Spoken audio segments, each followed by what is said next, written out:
Si vous sentez qu'il est temps de tourner la page et d'écrire un nouveau chapitre de votre vie, le moment est venu.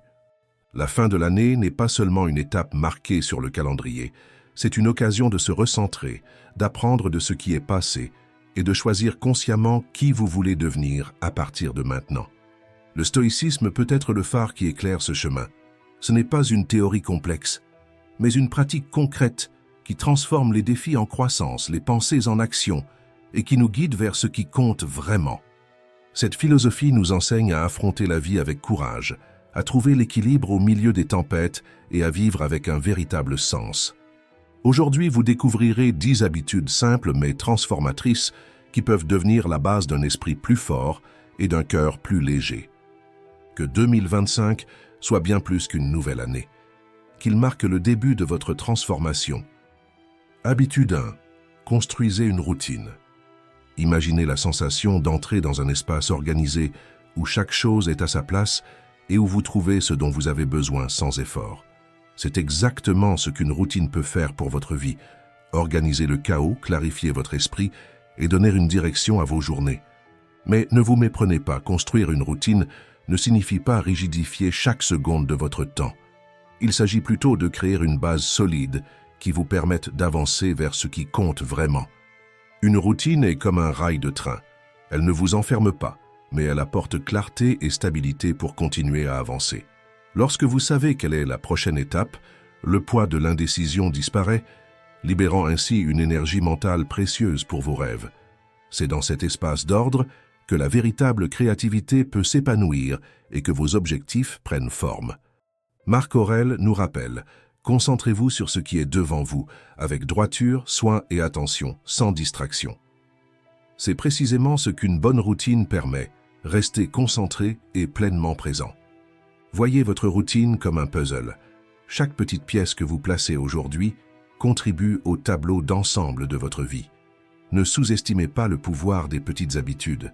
Ce sont elles qui, jour après jour, construisent les fondations de grandes réalisations. Par où commencer? Faites des pas simples mais intentionnels. Accordez-vous 5 minutes chaque matin pour réfléchir à vos priorités. Posez-vous cette question: qu'est-ce qui compte vraiment aujourd'hui? Écrivez vos idées, organisez vos pensées.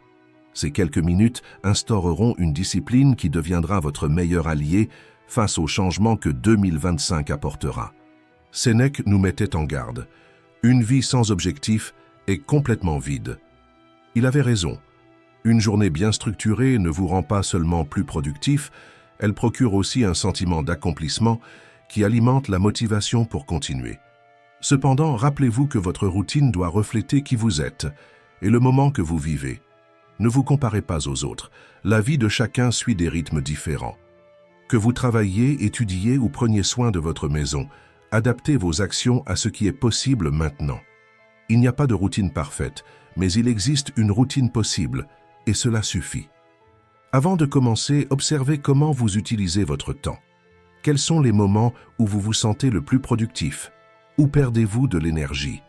Identifiez des ajustements simples pour libérer votre potentiel. L'objectif n'est pas d'atteindre la perfection, mais de créer quelque chose de fonctionnel qui vous pousse à avancer. Commencez par noter 3 petites actions que vous pouvez mettre en place dès aujourd'hui. Cela pourrait être de prendre 2 minutes pour respirer profondément, d'organiser une liste de tâches ou simplement de boire plus d'eau. Ces changements, aussi simples qu'ils paraissent, ont un pouvoir transformateur lorsqu'ils sont réalisés avec constance. Et lorsque vous arriverez à la fin de 2025, en regardant en arrière, vous réaliserez que ce sont ces petits détails qui ont déclenché votre transformation. La vie est comme un film, et chaque jour est une scène que vous écrivez. Alors, demandez-vous, quelle histoire veux-je raconter quand le générique défilera? Habitude 2, surmonter l'anxiété. L'anxiété est comme une tempête qui n'arrive jamais.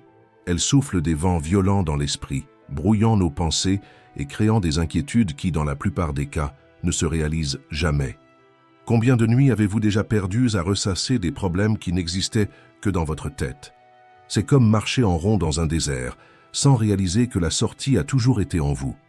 À ce moment-là, le stoïcisme apparaît comme une oasis, apportant clarté et calme au milieu du chaos. Marc Aurèle nous rappelle: si quelque chose d'extérieur vous trouble, Ce n'est pas la chose elle-même qui vous perturbe, mais l'opinion que vous en avez. Et cela, vous pouvez le changer à tout moment. C'est l'essence même du stoïcisme. Comprendre que même si nous ne pouvons pas tout contrôler autour de nous, nous pouvons toujours décider comment réagir. L'anxiété naît souvent de notre tentative de saisir l'incontrôlable. C'est comme essayer de retenir du sable entre nos mains.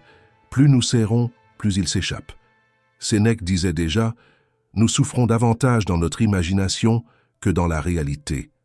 Lorsque nous sommes anxieux, notre esprit est piégé dans des futurs qui ne se produiront peut-être jamais ou dans des passés que nous ne pouvons changer. La clé pour sortir de ce cycle est de ramener l'attention au présent. Prenez une pause, respirez profondément et demandez-vous « Qu'est-ce qui est réellement à ma portée maintenant ?» Une autre pratique puissante consiste à écrire vos pensées.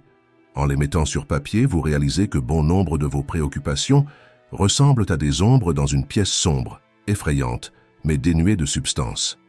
Marc Aurèle le faisait quotidiennement, et c'est peut-être pour cela qu'il affrontait les épreuves avec tant de sérénité. Adoptez également la philosophie de l'amor fati ou aimez votre destin. Accepter ce que nous ne pouvons pas changer n'est pas se résigner, mais trouver de la force et de l'apprentissage, même dans les défis. Lorsque nous embrassons ce que la vie nous offre, nous gagnons en pouvoir sur la manière de vivre avec équilibre et sens. Surmonter l'anxiété n'est pas un processus magique, c'est un acte de courage et de patience. C'est se rappeler chaque jour que nous ne pouvons pas contrôler les nuages dans le ciel, mais que nous pouvons prendre un parapluie et continuer notre chemin. Voici un exercice simple pour commencer.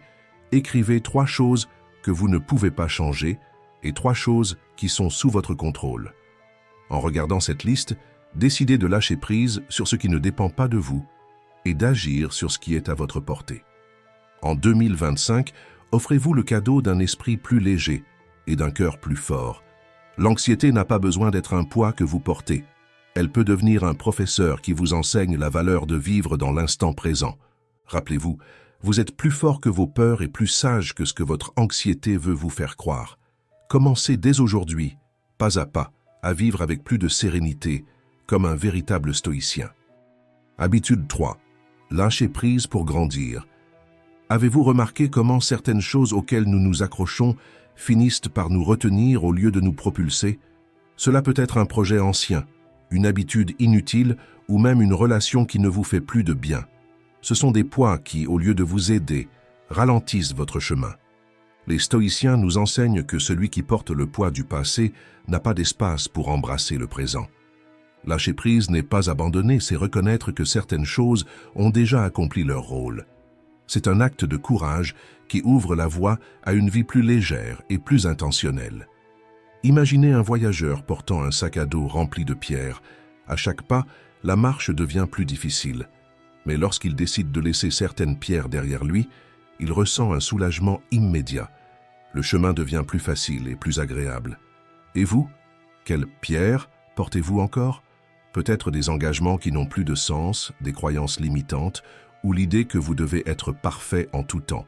Comme le disait Marc Aurèle, de même que l'arbre perd ses feuilles en automne pour renaître au printemps, libérez-vous de ce qui n'est pas essentiel pour fleurir.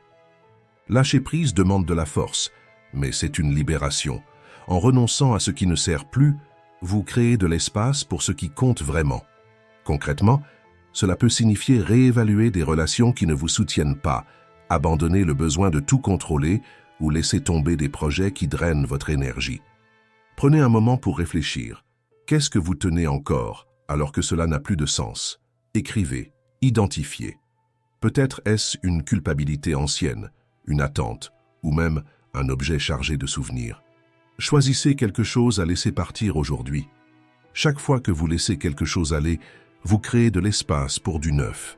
C'est dans cet espace que naissent les choses qui comptent vraiment. Habitude 4. La sagesse de faire une pause. Nous vivons à une époque où tout doit aller vite, et s'arrêter est souvent perçu comme de la paresse ou un manque d'effort. Pourtant, s'arrêter n'est pas un signe de faiblesse, c'est un acte de courage. C'est une façon de prendre soin de soi et de transformer sa manière de vivre. Les stoïciens comprenaient la valeur de la pause. Sénèque disait « Rien n'est plus utile à l'homme que de vivre de temps en temps avec lui-même ». Cette phrase nous rappelle l'importance de prendre des moments pour se reconnecter avec ce qui compte vraiment. Faire une pause, ce n'est pas fuir, mais faire taire le bruit extérieur pour entendre sa propre voix. Imaginez votre esprit comme un élastique. Si vous l'étirez trop sans jamais le relâcher, il perd sa force ou finit par se casser. Faire une pause, c'est permettre à l'élastique de revenir à son état normal, prêt à relever de nouveaux défis. Sans pause, l'épuisement est inévitable. Se forcer à continuer, c'est comme conduire dans le désert avec peu de carburant. Tôt ou tard, vous vous arrêterez, mais par épuisement, pas par choix. Faire une pause, en revanche, c'est comme faire le plein. Vous reprenez la route avec plus de clarté et d'énergie. Pensez à la vie comme à une recette. Certaines choses nécessitent du temps pour bien se faire, comme une pâte qui doit lever. Ces moments d'attente ne sont pas une perte de temps, ils sont le secret du succès. Faire une pause, c'est offrir à votre vie ce temps pour réfléchir, ajuster votre direction et avancer plus consciemment. Commencez par de petits gestes. Prenez 5 minutes pour respirer profondément en sentant l'air entrer et sortir. Faites une courte promenade en écoutant simplement le son de vos pas. Ces instants simples ne changent peut-être pas le monde, mais ils changent la façon dont vous le percevez. Ils clarifient votre esprit et apportent de l'équilibre. Rappelez-vous, faire une pause, ce n'est pas abandonner. C'est un acte de respect envers soi-même. C'est s'accorder un moment pour respirer, se ressourcer et avancer avec plus de force. Faire une pause, c'est de la sagesse, le point de transition entre l'épuisement et le renouveau, ce qui peut transformer une vie de survie en une vie pleinement vécue. Habitude 5. Faites le premier pas. Qu'est-ce qui nous paralyse vraiment? Ce n'est pas le manque de talent ou de capacité, mais l'absence de mouvement. Ce petit geste initial, souvent sous-estimé, qui pourrait tout changer. Sénèque disait « Qu'est-ce qui nous empêche de réaliser de grandes choses? Ce n'est pas le manque de capacité, mais le manque d'action. » Imaginez le début de quelque chose de grandiose, comme écrire un livre. La page blanche n'est pas seulement un vide, elle reflète vos doutes, vos peurs d'échouer. Mais vous n'avez pas besoin d'écrire le chapitre parfait maintenant. Une seule phrase suffit. Une phrase imparfaite, désordonnée, mais qui brise la glace et ouvre la voie à ce qui est à venir. La vérité, c'est que le progrès ne dépend pas de la perfection. Il naît de la persistance. Ceux qui vont loin n'attendent pas le moment idéal. Ils commencent, trébuchent, apprennent et avancent. Comme l'enseignait Épictète, comment devient-on excellent? En pratiquant jour après jour. Chaque acte, si petit soit-il, est une brique dans la construction de quelque chose de plus grand. Si vous voulez prendre soin de votre santé, remplacez aujourd'hui ce snack industriel par un fruit. Si vous voulez organiser vos finances, épargnez une somme, même minime, cette semaine. Ne sous-estimez pas ces petits gestes. Ce sont des graines qui, avec patience, germeront en de grandes transformations. Il est tout aussi important d'accepter l'imperfection des débuts. Il est naturel que les premières tentatives ne soient pas brillantes, mais c'est en elles que nous apprenons, que nous nous renforçons et que nous trouvons la confiance pour continuer. Après tout, agir ne transforme pas seulement le monde qui nous entoure, cela change qui nous sommes. Les stoïciens nous rappellent, ce n'est pas ce qui arrive qui compte, mais comment nous réagissons à ce qui arrive. En agissant, même de manière modeste, vous prenez le contrôle. Vous dites au monde et à vous-même que vous êtes capable. Si vous voulez que 2025 soit l'année du changement, souvenez-vous, ce ne sont pas les grands gestes qui transforment, mais la somme des petits pas que vous faites chaque jour. Aujourd'hui, je vous lance un défi. Faites le premier pas. Ce n'a pas besoin d'être quelque chose de grandiose. Commencez simplement. Ensuite, partagez dans les commentaires ce que vous avez fait. Peut-être que votre courage inspirera quelqu'un d'autre à se lancer. Après tout, le premier pas ouvre toujours la voie à quelque chose de plus grand. Habitude 6. Dépassez vos limites. Imaginez arriver à la fin de 2025, regardant en arrière avec fierté, conscient de vous être transformé en une personne que vous n'auriez jamais cru possible. Non pas parce que la vie vous a poussé à bout, mais parce que vous avez pris la décision courageuse de grandir au-delà des circonstances, de franchir des barrières autrefois infranchissables et de prouver à vous-même ce dont vous êtes réellement capable. La croissance ne naît pas du confort. Elle se forge dans les moments où nous sommes mis à l'épreuve. Pensez à une rivière qui, pour tracer son lit, doit contourner des rochers et surmonter des obstacles. Notre esprit et notre âme fonctionnent de la même manière. La véritable transformation se produit lorsque nous avons le courage d'embrasser l'inconfort et de considérer les défis comme des alliés et non comme des ennemis. Les stoïciens voyaient les défis comme des maîtres, dispensant les leçons les plus précieuses. Marc Aurèle a dit un jour « Ce qui fait obstacle au chemin devient le chemin ». Ce qui semble être un problème n'est pas un empêchement, mais une invitation à évoluer. C'est dans la confrontation avec ces difficultés que nous découvrons notre force intérieure, une force souvent insoupçonnée. Mais grandir ne signifie pas rechercher activement les problèmes ou se créer des difficultés inutiles. C'est affronter avec résilience les défis inévitables de la vie et les aborder avec un esprit ouvert. Sénèque croyait que même les petites adversités du quotidien, comme une critique ou une erreur, étaient des opportunités pour forger notre caractère. Chaque dépassement, même minime, est un pas vers une version de vous plus forte et plus sage. Le secret réside dans les petites décisions. Il n'est pas nécessaire d'accomplir des exploits grandioses. La croissance commence par des gestes simples. Restez silencieux face à une critique et écoutez attentivement. Ou reportez une dépense pour investir dans ce qui compte vraiment plus tard. Ce sont ces petites actions quotidiennes qui, accumulées, mènent à des changements profonds. Et si vous commenciez maintenant, confrontez quelque chose qui vous dérange, même si cela vous semble insignifiant. Peut-être apprendre quelque chose de nouveau que vous reportez depuis longtemps, engager une conversation qui vous intimide, ou remplacer une heure sur les réseaux sociaux par un moment de réflexion. Ce sont ces petites actions qui, au fil du temps, redéfinissent qui vous êtes. Résistez également à ce qui vous attache à l'immédiat. Dire non au plaisir éphémère et oui à ce qui construit une force intérieure est l'un des plus grands défis, et aussi l'une des plus grandes victoires. Chaque fois que vous choisissez de ne pas procrastiner ou de ne pas céder à une impulsion, vous renforcez une discipline qui vous rend plus fort chaque jour. Souvenez-vous, chaque fois que vous surmontez un obstacle, vous prouvez que vous êtes plus capable que vous ne le pensiez. Il ne s'agit pas seulement de dépasser des défis extérieurs, mais de façonner votre esprit et votre âme. Chaque « je ne peux pas » transformé en « j'ai réussi » renforce non seulement votre confiance, mais aussi votre sens de la vie. Alors, relevez ce défi. Choisissez aujourd'hui quelque chose qui vous sort de votre zone de confort. Que ce soit relancer un projet oublié, entamer un entraînement longtemps reporté ou passer une journée entière sans vous plaindre. La taille du défi importe peu. Ce qui compte, c'est l'engagement à l'affronter. Chaque pas au-delà de l'ordinaire vous rapproche d'une version de vous-même plus authentique et inspirante. Après tout, ce qui fait obstacle au chemin est le chemin. Habitude 7. Avancez sans procrastiner. Imagine que chaque journée est comme un escalier qui se déroule devant vous. Chaque marche représente un choix. Lorsque nous procrastinons, nous choisissons de nous arrêter, d'hésiter, alors que la vie continue son cours. Nous ne montons pas, nous ne descendons pas, nous restons immobiles. Mais le temps, lui, n'attend jamais. La procrastination n'est pas un simple report anodin, c'est une façon subtile de nous trahir, de masquer nos propres rêves. Marc Aurèle, dans ses réflexions, a écrit « Ne te dérobe pas à la responsabilité que la raison t'attribue aujourd'hui. Tu n'as pas été créé pour gaspiller ton temps. » Et pourtant, il est si facile de tomber dans le piège d'attendre le bon moment. Combien de fois avez-vous pensé qu'il fallait être prêt pour agir? Avoir plus d'énergie, plus de connaissances ou même un signe divin? La vérité, c'est que le moment parfait est un mythe. Lao Tzu nous rappelle avec sagesse, un voyage de 1000 lieues commence par un simple pas. Et ce pas ne peut se faire que maintenant. Réfléchissez à ce que vous avez repoussé. Peut-être s'agit-il d'un rêve enfoui, d'un engagement que vous évitez, ou même d'un geste simple qui pourrait transformer votre journée. Demandez-vous honnêtement, qu'est-ce qui me retient vraiment? La plupart du temps, les obstacles ne viennent pas de l'extérieur, mais de l'intérieur.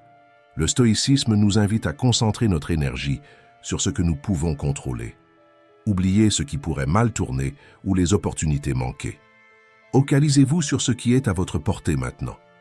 Un message, une petite planification, une décision, si minime qu'elle paraisse, c'est un mouvement. Et chaque mouvement est la preuve que vous n'êtes pas prisonnier de l'inertie. Sénèque nous met en garde. Pendant que nous attendons de vivre, la vie passe. La procrastination, c'est cela. Un voleur silencieux qui dérobe la seule ressource qu'on ne récupère jamais, le temps. En choisissant d'agir, nous abandonnons l'illusion du demain et reprenons le pouvoir de l'instant présent. Pensez à votre énergie comme une flamme vive dans l'obscurité. Chaque action est comme allumer une autre bougie, éclairant le chemin devant vous. Mais en procrastinant, nous laissons cette flamme s'éteindre lentement, espérant qu'un élément extérieur viendra la raviver. La lumière ne revient que lorsque nous décidons d'agir. Oui, il y aura de la résistance, il y en a toujours, cette petite voix intérieure qui murmure que ce sera plus facile plus tard. Mais chaque petit pas est une victoire contre cette voix, et à chaque action, vous vous prouvez que vous êtes plus fort que n'importe quelle excuse. C'est à ce moment-là que vous commencez à vivre en accord avec vos valeurs, à donner vie à vos rêves et à construire un avenir qui commence ici, dans le présent. Habitude 8. Ce que vous émettez, vous recevez. La vie est comme un miroir. Ce que vous reflétez revient vers vous. Vos actions, vos pensées et vos paroles sont comme des graines que vous semez chaque jour, déterminant la récolte que vous aurez dans l'avenir. Marc Aurèle disait « L'âme prend la couleur de ses pensées ». Et cela n'a jamais été aussi vrai. Ce que nous portons en nous déborde sur le monde. Imaginez entrer dans une pièce pleine de monde. Une personne arrive avec un sourire sincère, salue tout le monde avec joie, pose des questions authentiques et montre un réel intérêt pour ceux qui l'entourent. Une autre arrive avec le visage fermé, évitant les regards, portant une aura de fatigue. Laquelle de ces deux personnes attirerait votre attention? Sans même y penser, nous nous connectons aux énergies qui résonnent avec ce que nous ressentons et recherchons. Ce choix n'est pas aléatoire. Il reflète une loi invisible, mais puissante. Ce que vous donnez au monde revient vers vous. Si vous voulez attirer le progrès, commencez par de petites actions quotidiennes. Pensez à la façon dont un athlète développe sa force. Il ne commence pas par soulever les poids les plus lourds. Il débute doucement, avec constance, respectant ses limites. De la même manière, s'engager dans de petites actions, comme se lever tôt pour une promenade ou consacrer 15 minutes à un projet personnel, renforce non seulement votre confiance en vous, mais envoie également un message clair à l'univers. Je suis prêt à grandir. Le stoïcisme nous enseigne que, bien que nous ne puissions pas contrôler les circonstances extérieures, nous avons toujours le choix de notre réaction. Si vous voulez du succès, soyez ponctuel, respectez vos engagements et traitez les autres avec respect. Si vous souhaitez des relations saines, pratiquez l'empathie et écoutez attentivement. Si vous recherchez la paix intérieure, choisissez de ne pas réagir impulsivement aux défis. C'est ainsi que vous façonnez votre réalité, par de petites actions qui créent un grand impact. Pensez à vos matins. Un jour, vous vous réveillez en râlant, focalisé sur le trafic ou les tâches en retard. Un autre jour, vous prenez un moment pour ressentir de la gratitude, pour le café chaud, la lumière du soleil traversant la fenêtre ou l'opportunité d'un nouveau départ. Ce simple changement de perspective transforme non seulement votre humeur, mais toute l'énergie que vous dégagez. Confucius nous rappelle « Mieux vaut allumer une bougie que maudire l'obscurité ». L'énergie que vous projetez est comme un feu de camp. Elle réchauffe, éclaire et attire. Mais comme toute flamme, elle doit être entretenue. Posez-vous la question « Ma vie reflète-t-elle la personne que je veux être ?» Si la réponse est non, ne baissez pas les bras. Ajustez votre trajectoire même à petits pas. Chaque choix compte et renforce la personne que vous devenez. Le véritable pouvoir d'attirer le progrès ne réside pas dans l'impression que vous laissez aux autres, mais dans votre fidélité à vous-même, même quand personne ne regarde. C'est cette intégrité qui est la source de votre force, la capacité de transformer non seulement votre vie, mais aussi l'environnement qui vous entoure. Prenez soin de votre énergie, car elle est à la racine de tout ce que vous construisez. Plus ce que vous offrez est authentique, plus ce que vous recevez le sera aussi. Habitude 9, le pouvoir du non. Combien de fois avez-vous dit oui tout en sentant que vous vous trahissiez vous-même? Chaque oui donné à contre-cœur est comme céder des morceaux précieux de votre existence, votre temps, votre énergie, votre paix. Ces trésors sont irremplaçables et chaque concession inconsciente vous éloigne de ce qui a vraiment de la valeur. Dire non n'est pas un acte égoïste, c'est un acte de courage. C'est reconnaître que vos choix ont un poids réel sur la direction que prend votre vie. Imaginez votre énergie comme un réservoir de carburant limité. À chaque oui inutile, vous vous rapprochez de la panne sèche, laissant peu ou rien pour les chemins que vous souhaitez vraiment emprunter. La vie ne nous demande pas d'être tout pour tout le monde. Comme le disait Sénèque, rien ne nous appartient, sauf le temps. La manière dont nous utilisons notre temps reflète directement ce que nous valorisons. Accepter tout, c'est comme ouvrir les portes de votre maison sans discernement. Rapidement, vous serez entouré de désordre, incapable de respirer ou de voir ce qui est important. Apprendre à dire non est inconfortable, c'est vrai. Au début, c'est comme marcher à contre-courant, difficile, épuisant. Mais avec le temps, cette pratique devient libératrice. Chaque non conscient est un pas vers la vie que vous voulez construire. Comme Marc Aurèle le rappelle, perdre du temps à se préoccuper des actions des autres, c'est oublier son propre devoir. Et votre devoir le plus important est de protéger ce qui maintient votre âme intacte. Vos rêves, votre énergie, votre paix. Certains pourraient penser que refuser quelque chose manque de bonté, mais la véritable bonté commence par soi-même. C'est comme un jardinier qui taille ses plantes pour leur permettre de pousser plus fortes. En protégeant votre temps et votre énergie, vous ne prenez pas seulement soin de vous. Vous créez un espace pour offrir le meilleur de vous-même aux autres. John Maynard Keynes a observé « La plus grande compétence d'un investisseur est de refuser les opportunités qui le distraient de son objectif principal. » Il en va de même pour votre vie. Dire « non », ce n'est pas fermer des portes aux autres. C'est ouvrir l'espace nécessaire pour franchir les bonnes portes, celles qui mènent à votre épanouissement. Respecter vos limites est une déclaration d'amour envers vous-même. Lorsque vous refusez ce qui vous épuise, vous dites au monde que votre vie a de la valeur, que vous avez de la valeur.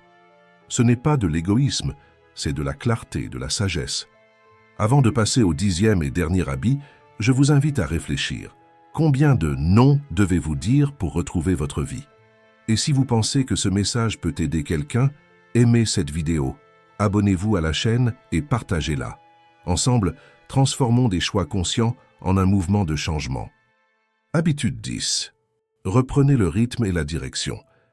La vie ressemble parfois à une traversée dans un marché animé et bruyant. Par moments, vos pas s'enchaînent naturellement. Vous évitez les étals avec aisance et sentez que vous avancez dans la bonne direction. Mais soudain, le tumulte peut vous paralyser et vous voilà immobile, perdu, ne sachant plus comment continuer. Et c'est normal. Perdre son chemin, que ce soit un instant ou un long moment, fait partie du voyage. Ce qui compte vraiment, c'est de se rappeler qu'il y a toujours une option. S'arrêter, respirer profondément et décider de son prochain pas. Peu importe qu'il soit petit ou hésitant, c'est l'action de se remettre en mouvement qui vous ramène sur le chemin. Marc Aurèle disait « Si tu trébuches, reprends le chemin. Ce n'est pas comme si tu étais tombé pour toujours. » Ce puissant rappel nous enseigne que ce qui définit un nouveau départ, ce n'est pas la perfection, mais le courage de recommencer. Peu importe depuis combien de temps vous vous êtes éloigné de ce qui compte, la décision de reprendre vous appartient toujours. Reprendre le rythme ne signifie pas réparer le passé. Il s'agit de se concentrer sur le présent, d'accorder votre attention à ce qui est à votre portée, ici et maintenant. Imaginez un tiroir en désordre. Vous n'avez pas besoin de tout organiser d'un coup. Commencez par un coin, un objet à la fois. Ce petit effort apporte de l'ordre au chaos, redonne de la clarté et surtout une sensation de contrôle. Pensez à votre vie en cet instant. Y a-t-il quelque chose qui réclame votre attention? Cela peut être une promesse de mieux prendre soin de votre corps, un projet mis de côté ou une conversation longtemps reportée. Quoi que ce soit, le redémarrage ne nécessite pas de grands gestes. Il commence par les détails. Une courte promenade, ranger votre bureau, ou simplement écrire 3 choses que vous appréciez. Ces petites actions brisent l'inertie et vous remettent en mouvement. Sénèque disait « Hâte-toi lentement ». Il ne s'agit pas de courir, mais de maintenir une constance. Chaque petit pas a une valeur immense, car ce sont eux qui construisent un progrès durable. Respectez le rythme des choses, et surtout respectez votre propre rythme. Avant d'aller plus loin, prenez un instant pour vous écouter. Demandez-vous, qu'est-ce qui est désaligné? Qu'est-ce qui a besoin de soin? De la même manière qu'un ébéniste aligne le bois avant de sculpter quelque chose de beau, vous devez préparer votre esprit et votre cœur avant d'avancer. Recommencer est un acte de bienveillance envers soi-même et non une forme d'exigence.